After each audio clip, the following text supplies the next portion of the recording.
Truth be told, new guns come out all the time, and then you'll get the companies who have the marketing dollars to be able to send them to a bunch of influencers. You see a bunch of videos out there, commercials, ads, and everything, hyping the guns up. Some of them live up to the hype, some of them don't, which is why I started this whole series of After the Hype.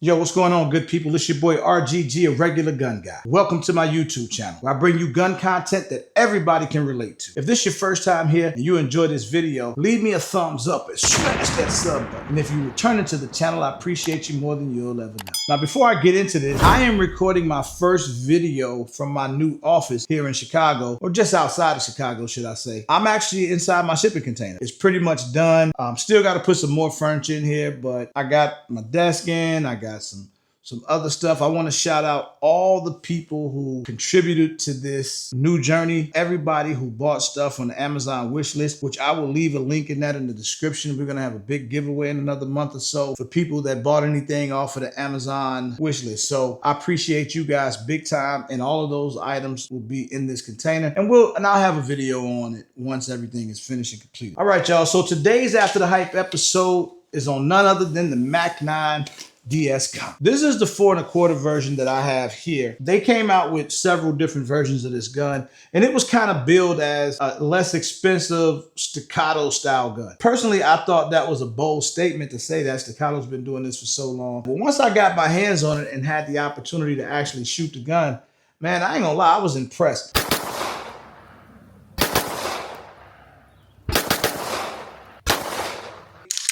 This gun is safe. There's no magazine inside of it. We'll even lock it open as we talk about it. Aesthetically, to me, the gun passes the test. I can't front. It looks really good. And if you kind of do your research or you're familiar with the market, you know that this gun is priced very decent, probably just above a stack or so. Research the terminology, just above a stack, and I think that that is crazy in itself. How does it stack up to super high-end 2011s? I don't even think that should be a question. I don't think the idea was for this to stack up to super high-end 2011s or to have the same coatings or all the same features. Like, you're not going to get a pinned grip safety on here. You're not going to get red dirt triggers inside of here. That's not what this gun is meant to be. So understand it for what it is, for the price point that it comes in at, and then for the features it's supposed to have. But it did get hyped up quite a bit. And I guess the question is, has the MAC-9 DS series of pistol lived up to the hype after the hype?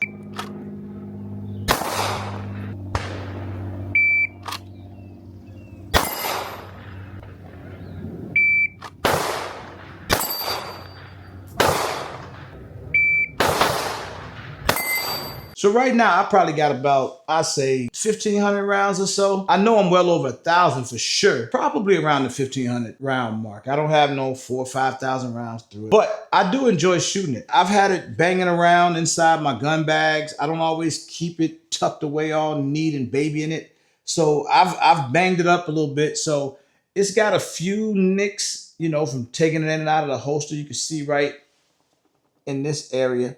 So in terms of the wear, overall, it still looks pretty amazing to me. Still fairly clean, to be honest. I started with a Holosun on here. I ended up going with the O-Sight, slightly larger window, and Streamlight. Shout out Optics Planet. Let's talk about the trigger on this thing. Let you guys see it. Little to no take up. Nice defined wall.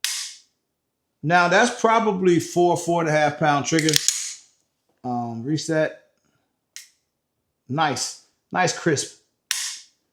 The trigger on this is not bad. When you think about the 2011 space and what you get with this, that's not too bad. I mean, I give the trigger, you know, a plus versus a minus, because I'm not so concerned about it not being a 2-pound trigger, because I think this is probably more duty grade than some of your upper echelon, much higher price offering. And for those of you who may not be as familiar with this gun, we'll talk about some of the features on it. I like the slide cuts, and this is all factory. The cuts in the slide. It's got the big chunk port up top. It shoots like a 2011. Like I said, the trigger's kind of heavy. Nice blacked out rear sight, blacked out front front sight as well on this particular model. I like the extended mag release. It takes your standard 2011 magazine, so yeah, that's what it looks like. Grip module, polymer, but I don't know how much that matters to people. I guess when they say it's oversprung, I mean, like when they say the spring is kind of heavy, so it's not as light as some of the other springs. You know, I can lighten up the spring and then I can start air racking this thing or get some more rounds to it and hopefully loosen it up. Safety,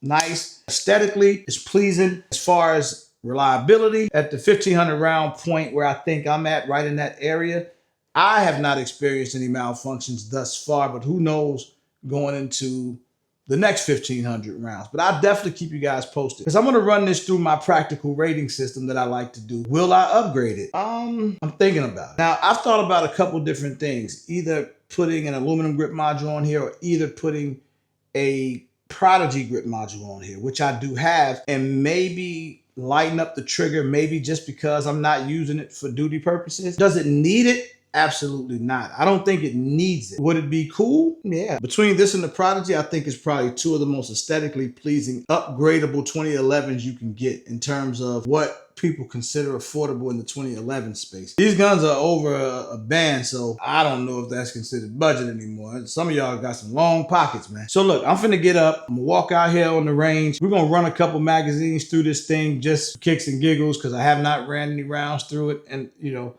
since I've been back here in Illinois. And then we'll come back in here. I'll give you my closing thoughts. I'll let you know if it lived up after the hype.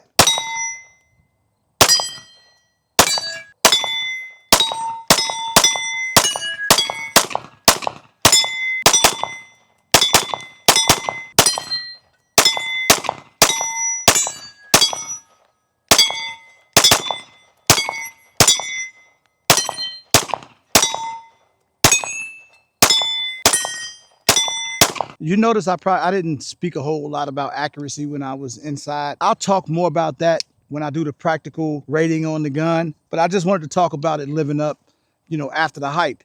Accuracy wise, I could just tell you now it's about as accurate as anything else that I shoot. I'm shooting at steel targets right now, so I'm not precision shooting. I'm not shooting groups. I'm not shooting from no super far distance. The farthest I've been today is about 20 yards, 25 yards from the target. But I'm able to hit everything that I'm aiming at. I'm able to get tight groups when I shoot tight groups. So for practical accuracy, this gun is just fine. So I rolled in some B-roll from my original video shooting it. And as you can see, just shooting it now, it's a soft shooter. It shoots flat. It's not difficult to stay on the target. Trigger's fine. Gun still seems to be reliable so far. It's running well. So in terms of did it live up to all the marketing and all of hoopla after the hype, I would have to say yes. When you start getting, you know, under 1,500 water balloons, I just think it's very difficult to find one that's better under 1,500 water balloons. That's just my personal opinion. I know some of you guys may differ. There are some other great options out there. I can name some. I own a few, but man, this is one that I always have high on the recommendation list for its price point. But I'll have to go through it in detail, send it through my practical rating system in a future video, and we'll see how that goes. And by that time, I should have quite a few more rounds through it. Do me a favor, stay solid. It's free. Defend what you love.